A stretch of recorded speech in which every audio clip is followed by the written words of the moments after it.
Actual direct selling किसको बोलते हैं, बहुत ध्यान से समझना और तब कंपैरिजन करना और तब डिसीजन बनाना।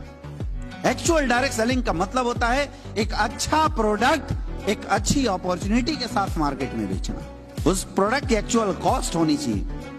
तो अगर किसी को डायरेक्ट सेलिंग इंडस्ट्री में सफल होना है तो चार चीजों का कॉम्बिनेशन चाहिए। अगर है तो आप सफल हो सकते हैं, नहीं है तो नहीं हो सकते। ये बात किसी को नहीं बताया जाता। सबसे पहला एक अच्छा प्रोडक्ट में दम होना चाहिए, प्रोडक्ट में क्वालिटी होना चाहिए, प्रोडक्ट में रिजल्ट होना चाहिए। अगर ऐसा है तो धंधा होगा, नहीं है तो नहीं चलेगा।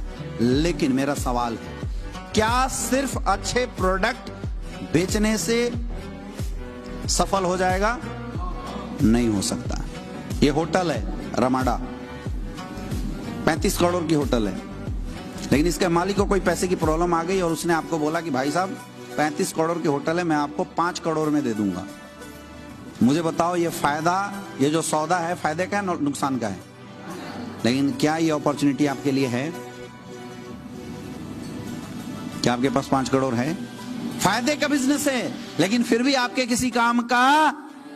और अगर आप खरीदने चले गए तो 3-3.5 करोड़ में तुम हो जाओगे धराशायी। बैंक वाला अलग खींचेगा, होटल तो मिला नहीं तुम्हें। सबसे पहला होता है अच्छा प्रोडक्ट, फिर दूसरा होता है पे आउट सिस्टम। आप जिस भी संस्था में काम कर रहे हैं उसकी पे आउट सिस्टम कैसी है? अगर पे आउट सिस्टम स्ट्रांग है, जनरली आज मार्केट में, हिंदुस्तान मार्केट में क्या किया जाता है, लोग ना अपॉर्चुनिटी के नाम पे कुछ भी बेचवा देते हैं और पे आउट के नाम पे बंदर पकड़ा दिए जाते हैं, लालच दे दिए जाते हैं बस नॉर्मली। अब चूंकि आम परिवार, गरीब परिवार के लोग इस बिजनेस में जुड़ते हैं तो उनके लिए 2 लाख 5 लाख रुपए नॉर्मल लगता है, बहुत बड़ी चीज है। लेकिन मेरे दोस्त आप मुझे बताइए, ऑटो बेचो तभी 20,000 का कमीशन और ऑडी बेचो तभी 20,000 का कमीशन, तो हम ऑडी क्यों बेचें? क्योंकि ऑडी बेचेंगे तो लायबिलिटी भी तो आएगी, अगले को सर्विस रिस्पॉन्स भी तो देना पड़ेगा। तो फिर हम ऑटो क्यों बेचे? ऑटो भी क्यों बेचे?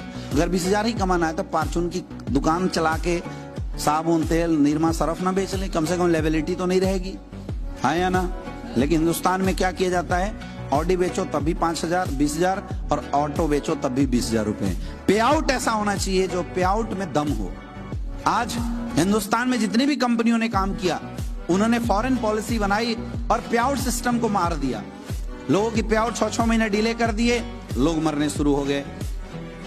पे आउट सिस्टम के जो प्लान डिजाइन किया उसमें 20 से 30% का पे आउट डाल दिया, तो जो लोग कैरियर लगा रहे थे वो जीवन में कभी अच्छा पैसा कमाए ही ना।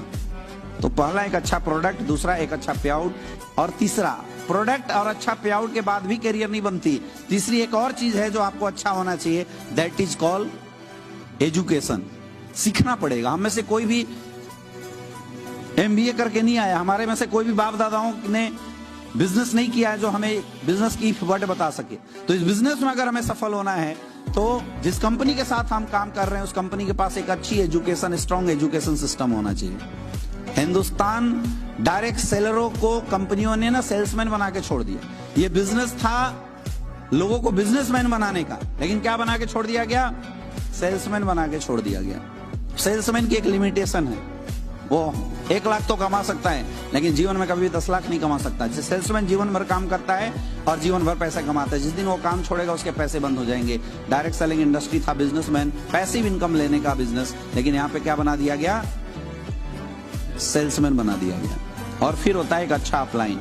ये चारों क्वालिटी अगर मेरे दोस्त आपको अगर नेटवर्क मार्केटिंग इंडस्ट्री में मिल जाए तो मैं दावे के साथ, गारंटी के साथ आपको बता सकता हूं कि आपकी जीवन को नेटवर्क मार्केटिंग इंडस्ट्री में बदलने से कोई रोक नहीं सकता। क्योंकि यही इंडस्ट्री हमारे और आपके जैसे एक आम लोगों के जीवन में बदलाव करने के एकमात्र इकलौता प्लेटफॉर्म है।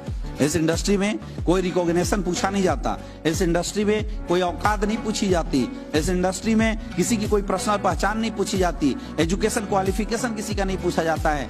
आपका अपलाइन सिर्फ एक ही सवाल आपसे करता है, क्या आपके सपने हैं? और अगर जवाब आता है यस तो वेलकम, और जवाब आता है नो तो वेलकम। यही तो बात होती है, नहीं होती है? हाँ या ना? तो समझना पड़ेगा, इंडस्ट्री गलत नहीं है मेरे दोस्त, इंडस्ट्री गलत नहीं है। कुछ लोगों के फेल होने से धंधा या कोई भी इंडस्ट्री गलत नहीं हो जाता, इस इंडस्ट्री के साथ गलत किया गया है।